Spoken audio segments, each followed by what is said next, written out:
Good afternoon, ladies and menfolk. I am Charles and Makarov from the Fairy Tale Podcast here at ConnectiCon 2014. Joining me today is none other than Chris Cason, who does the voice of Wally and Hot Eye from Fairy Tale, as well as Gluttony from both Full Metal Alchemists. Yeah, it's true. It's all true. And is there a Dragon Ball series that you have not even been a part of? Or I've been a part of all? No, there's not. I've been a part of all of them, including the most recent movie, which is Dragon Ball Z Battle of Gods, which is really exciting. And I get to play a character that I played not in Dragon Ball Z, but in Dragon Ball, Agent Shu. And so it turned out really great. The movie looks great, and I look forward to seeing it in the theater. So I'm also looking forward to it in theaters because it looks awesome. Yeah. But we are hoping to get just a few quick questions from you while you were here about Fairy Tale. Okay. What was it like playing two brothers? So you're kind of having both of the block type characters in the series so far? It was great being blocky. It was a lot of fun. You know, what I like about Fairy Tale is it is a, I mean, I hate to use, no, I will use the word, it's cartoonish. You know, it's not, in my opinion, or at least the characters I played were not realistic. They were over the top. Yeah. And I love that. I love to sort of disappear into a character. I love the challenge of changing my voice and trying something different. And I loved it. Now, I don't think I've ever played brothers before, so that was new. But it's a great series. And if you don't believe me, ask Todd Havercorn and Tyler Walker, the director, who both have tattoos of the show on their person. So, you know, and I'm thinking about maybe getting a tattoo, so maybe it'll be Fairy Tale, I don't know. I think you should. I think so. Left shoulder, that's where it's gonna be. It's gotta be. Yeah, for all those sweet reps that I'm not doing, whatever. But yeah. And what was it like working with the other Fairy Tale voice actors and directors?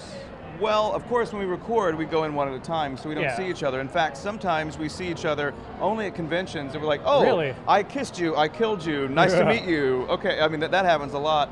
But in the case of Tyler Walker, I worked with him forever. I remember when he was an engineer, then he became a director, and he's done all kinds of stuff. I remember we worked together on shows like Birdie the Mighty Decode and Bamboo Blade and lots of other stuff. And he's a great guy. I've known him for a long time. He's been on the podcast before as well. Oh, cool. Been a lot of fun to have on there. Where was he? Where were you guys that he? We do the podcast on YouTube, so he joins in via Google Hangouts. Oh, cool. Very cool. And we would love to have you on as well if we could ever coordinate it. Sure, why not? This is the first step. Yep. For me. And as mentioned before, you played Gluttony in both Full Metal Alchemists. What was that like? I did. Somebody gave me, let's see. Somebody, in fact, somebody gave me a Gluttony cutting board so I can chop up onions on it. So that's, I'm not actually going to do it because if I chop up onions and I travel with it, it'll smell terrible. But I think that's awesome. What was it like? It was a blast. You know, it was weird or unique to work on a show, Full Metal, and then 6 or 7 years go by, and then you work on it again.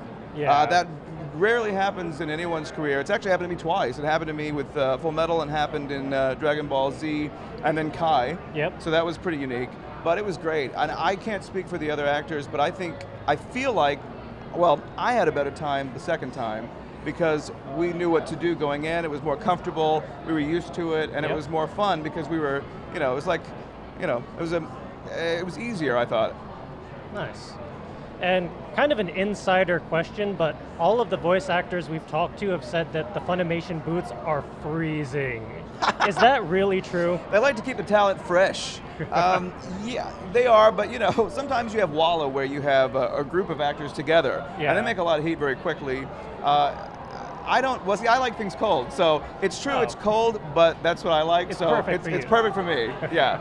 It keeps me on my toes, I like that.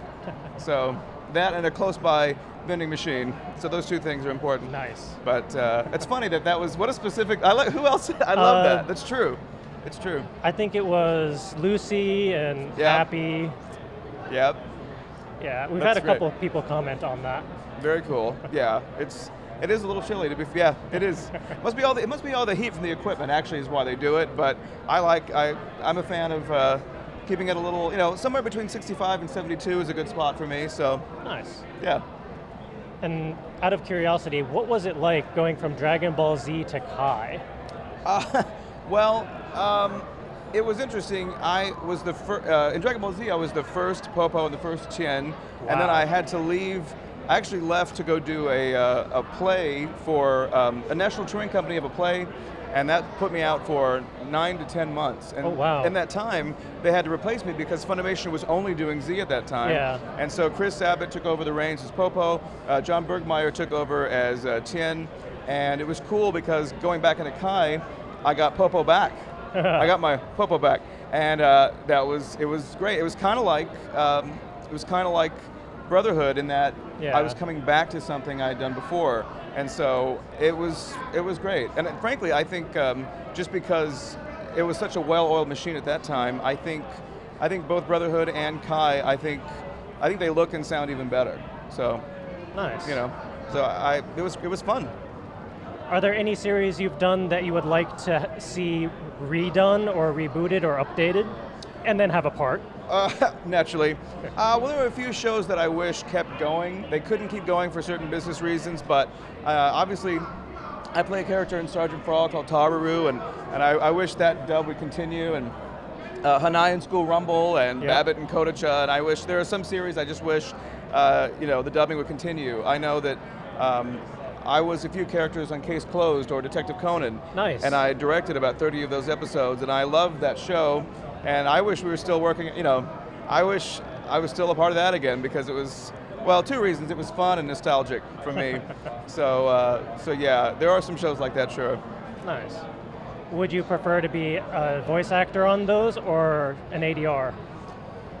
That's a tough question because I like both. Or both. Well, actually, that's really hard. When you are, for me anyway, when I'm directing myself, I'm my own worst critic. And so, like, if I might ask an actor to do 2 or 3 takes, I would have myself do 5 or 7 because I'm trying to, it's hard to be objective when you're doing it. I have to record it and then run around and watch it objectively and then run back.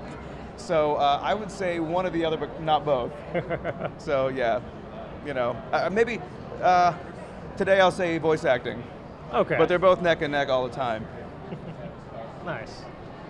And what is it like actually working at Funimation, considering they have some of the best shows out there? Well, it was since I started in '98, it was a chance to watch Funimation grow, and there's nothing like, I guess it's the, I walked 20 miles in the snow story, but it's just really cool to watch a small company become a huge company and still maintain quality control, and it's just, we went from, frankly, in my opinion, very hot booths to now cold booths, which tells you they got, now they got the money for the AC. But I just remember back in the old days where it was one studio and old equipment and people just trying to get a company off the ground. So for me, it's as much about working for Funimation as it is watching a small business become, successful. So I've had a really fun seat just watching it all happen in front of me. So cool. It's been cool. And I'm going to throw one random question at you to kind of wrap things up, but what is one of your favorite convention experiences? Wow, I've had a lot. I mean, I've had a lot of really, they've all been great in one way or another, or memorable, certainly. Yeah.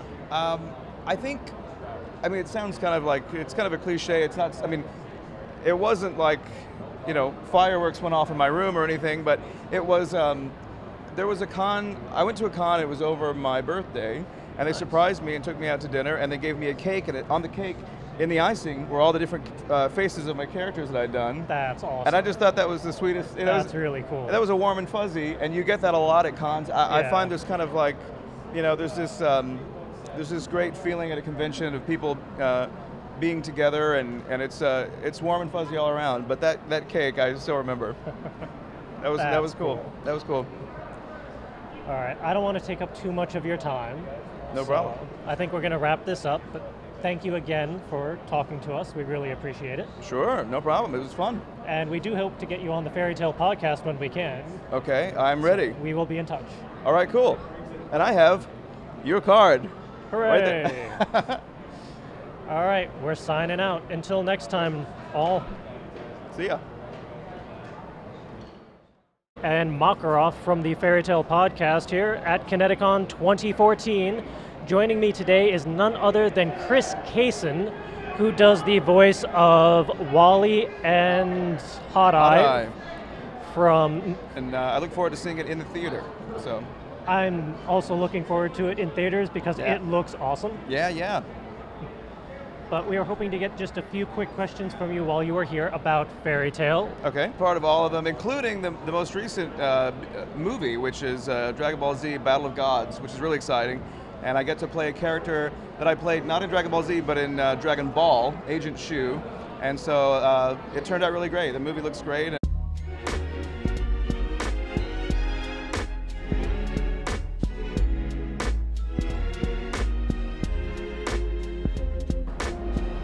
Good afternoon, ladies and menfolk. I am Charles, Fairy Tale, as well as Gluttony from both Full Metal Alchemists. Yeah, it's true. It's all true. And is there a Dragon Ball series that you have not even been a part of? Or I've been a part of all? No, there's not. I've been a